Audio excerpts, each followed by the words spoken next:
Chapter 10, Sloka 42.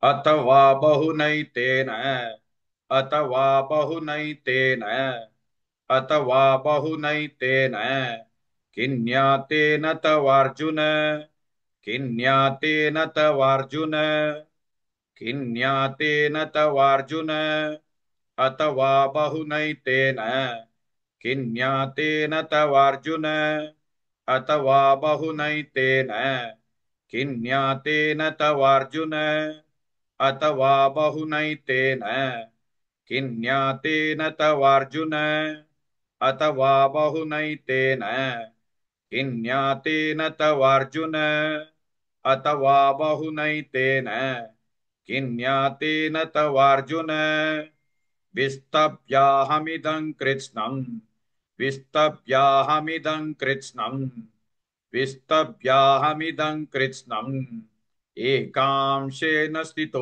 जगत् एकांशेन स्थितो जगत् एकांशेन स्थितो जगत् विस्तभ्याहमिदं कृत्स्नम् एकांशेन स्थितो जगत् विस्तभ्याहमिदं कृत्स्नम् एकांशेन स्थितो जगत् विस्तभ्याहमिदं कृत्स्नम् एकांशेन स्थितो जगत् विस्तभ्याहमिदं कृत्स्नम् एकांशेन स्थितो जगत् विस्तभ्याहमिदं कृत्स्नम् एकांशेन स्थितो जगत् अथवा बहुनैतेन किन्यातेन तवार्जुन विस्तभ्याहमिदं कृत्स्नम् एकांशेन स्थितो जगत्.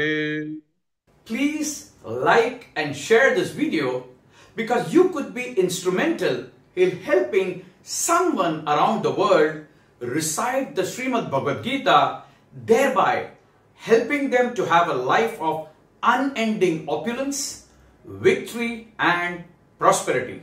This is mentioned in chapter 18, sloka 78.